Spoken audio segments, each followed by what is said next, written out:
আসসালামু আলাইকুম viewers, welcome to momos kitchen. আমার আজকের রেসিপিতে রয়েছে মুখরোচক বাইম মাছ ভুনা। ঘরোয়া মশলায় খুব সহজে কিভাবে বাইম মাছ ভুনা করে নিতে পারবেন সেই রেসিপিটি আপনাদের সাথে শেয়ার করছি।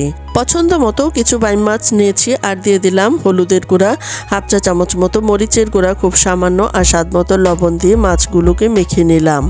চুলায় একটি প্যান বসিয়ে এর মধ্যে মাছ ভাজির জন্য কিছুটা তেল গরম করে নিয়েছি। এখন আমি এক এক করে মাছগুলোকে দিয়ে দিচ্ছি।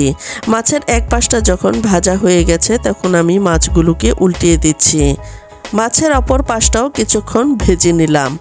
এরপর আমি মাছগুলোকে তুলে নিচ্ছি। মাছ ভেজে নেওয়া তেলের সাথে আমি আরও কিছুটা তেল দিয়ে দিলাম। এখন আমি এর মধ্যে দিয়ে দিচ্ছি পেঁয়াজ কুচি। দুটো পেঁয়াজকে কুচি করে এর মধ্যে দিয়ে দিলাম। এখন আমি পেঁয়াজগুলোকে ভেজে নিচ্ছি। পেঁয়াজগুলো যখন কিছুটা ব্রাউন কালার হয়ে আসবে তখন এর মধ্যে দিয়ে দিলাম স্বাদ মতো লবণ আর দিয়ে দিলাম আদা রসুনের পেস্ট হাফ চা চামচ করে। মশলাগুলোকে কিছুক্ষণ ভেজে নেওয়ার পর এখন আমি এর মধ্যে দিয়ে দিলাম হাফ চা চামচ পরিমাণ হলুদের গুঁড়া, এক চা চামচ পরিমাণ মরিচের গুঁড়া, ধনিয়ার গুঁড়া আর জিরার গুঁড়াও দিয়ে দিলাম এক চা চামচ করে।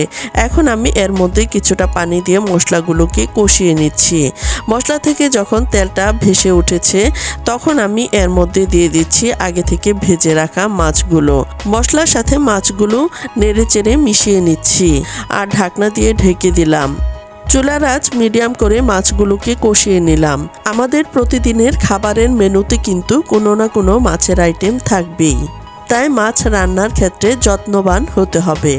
এখন আমি এর মধ্যে দিয়ে দিচ্ছি কিছুটা ঝোলের পানি। আবারও নেড়েচেড়ে মিশিয়ে নিচ্ছি আর এই রান্নাটা আমি সম্পূর্ণ চুলার আঁচ মিডিয়াম হাই হিটে করে রান্না করে নিচ্ছি। এখন দিয়ে দিলাম 4 টুকরা টমেটো। আবারও ঢাকনা দিয়ে ঢেকে 5-6 মিনিট সময়ের মতো রান্না করে নিলাম।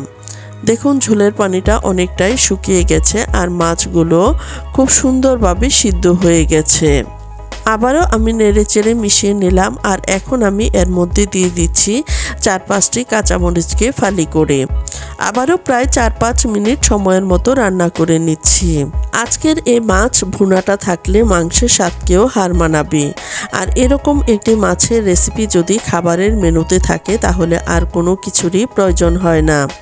এখন আমি এর মধ্যে কিছুটা ধনিয়া পাতা কুচি দিয়ে দিলাম আর দিয়ে প্রায় 2 মিনিট সময়ের মতো রান্না করে নিলাম।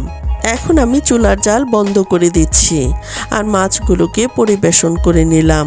আশা করছি আমার আজকের রেসিপিটি আপনাদের অনেক বেশি ভালো লেগেছে।